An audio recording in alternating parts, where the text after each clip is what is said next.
क्या आपने कभी सोचा है कि इस ब्रह्मांड से परे, समय और स्थान की सीमाओं से मुक्त कोई ऐसा लोक है जहां प्रेम ही वायु है, आनंद ही भोजन है और हर श्वास में माधुर्य घुला हुआ है? आज हम आपको लेकर जाएंगे उस परम धाम की खोज में, गोलोक, जहां भगवान श्री कृष्ण राधा रानी के साथ नित्य लीलाएं करते हैं। प्राचीन शास्त्रों के अनुसार जब ब्रह्मा जी, सृष्टिकर्ता स्वयं, गोलोक को समझने का प्रयास करते हैं तो वे अचंभित रह जाते हैं। क्यों? क्योंकि यह लोक केवल भौतिक नियमों से ही नहीं, बल्कि समय और स्थान के नियमों से भी परे है। ब्रह्म संहिता में वर्णन है कि गोलोक एक अकल्पनीय कमल के रूप में प्रकट होता है, जिसकी हजारों पंखुड़ियां हैं और हर पंखुड़ी गोपियों का निवास है। यहाँ के वृक्ष कल्प वृक्ष हैं, वे वृक्ष जो आपकी हर इच्छा पूरी कर सकते हैं, और भूमि चिंतामणि इच्छा पूर्ण करने वाले रत्नों से बनी है। पर क्या यह केवल कल्पना है या इसके पीछे कोई गहरा सत्य छुपा है? गोलोक केवल एक स्वर्गीय लोक नहीं है, यह सभी लोकों में सर्वोच्च है। ब्रह्म संहिता के अनुसार सबसे नीचे देवी धाम, भौतिक संसार है, उसके ऊपर महेश धाम, शिव का लोक, उससे भी ऊपर हरि धाम, वैकुंठ, और सबसे ऊपर है कृष्ण का अपना धाम, गोलोक। ब्रह्म वैवर्त पुराण में स्पष्ट रूप से कहा गया है कि गोलोक वैकुंठ से लगभग 50 करोड़ योजन ऊपर स्थित है। लेकिन यहाँ ऊपर का मतलब भौतिक दूरी नहीं, बल्कि चेतना के स्तर से है। तो फिर वैकुंठ और गोलोक में अंतर क्या है? एक ही परमात्मा के दो अलग रूप क्यों? यहाँ सबसे रहस्यमय तत्व आता है, श्रीमती राधा रानी। ब्रह्म वैवर्त पुराण एकमात्र ऐसा पुराण है जो स्पष्ट रूप से कहता है कि गोलोक में राधा और कृष्ण का शाश्वत विवाह हुआ है। यह केवल प्रतीकात्मक नहीं, बल्कि दिव्य सत्य है।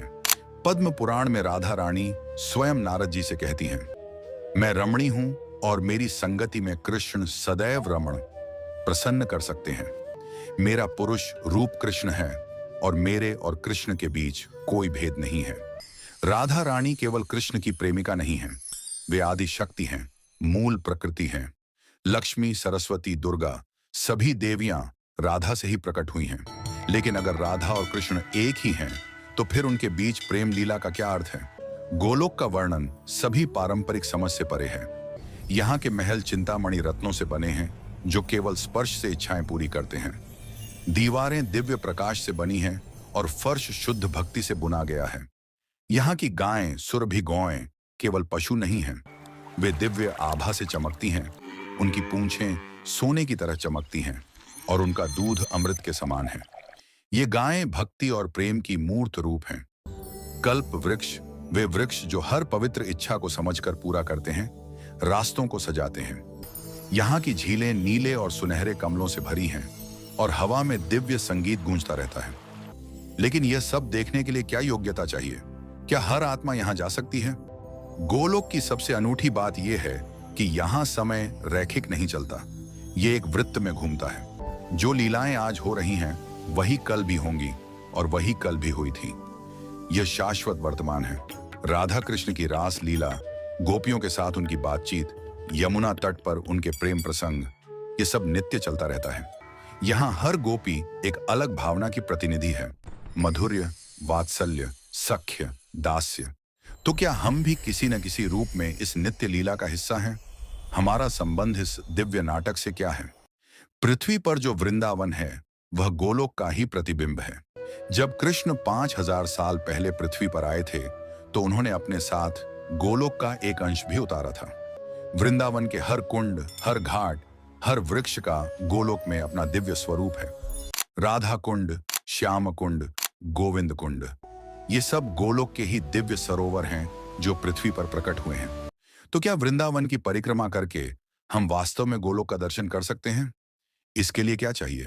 दोस्तों, अगर आपको अब तक यह वीडियो पसंद आ रहा हो, तो अभी इसी वक्त वीडियो को लाइक कर दें और कमेंट में राधे राधे जरूर लिखिए। देखते हैं हमारे साथ कितने भक्त जुड़े हैं। आइए मिलकर इस भक्ति को और भी आगे बढ़ाएं।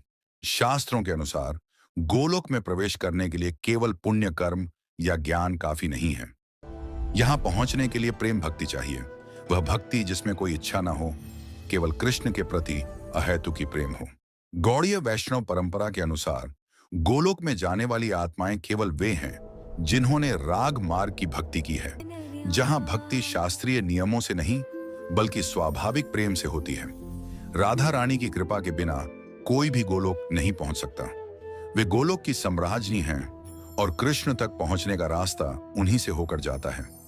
तो क्या हम आज के युग में इस प्रेम भक्ति को प्राप्त कर सकते हैं?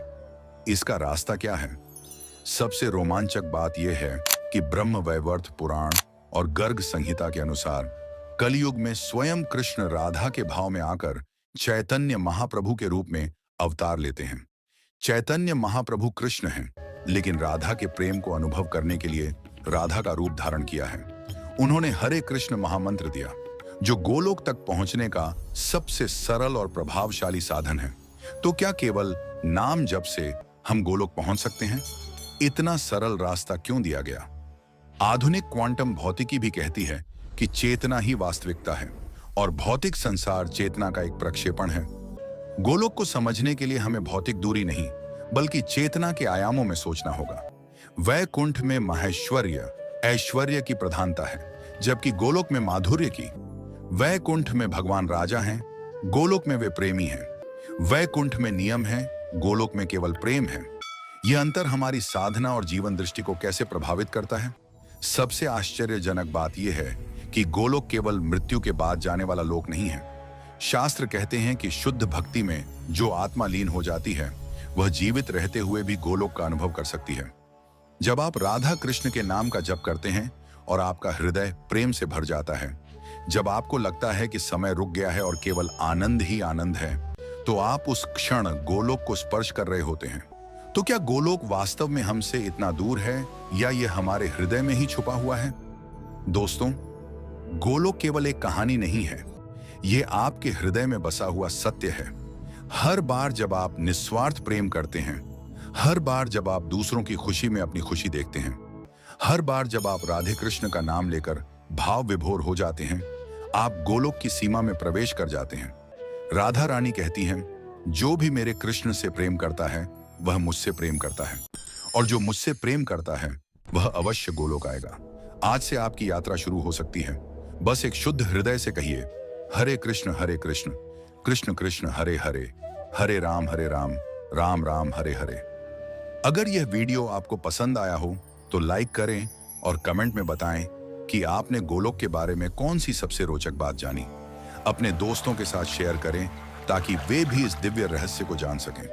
सब्सक्राइब करना ना भूलें, क्योंकि हम आपके लिए और भी रहस्यमय आध्यात्मिक कहानियां लेकर आते रहेंगे। राधे राधे। ओम।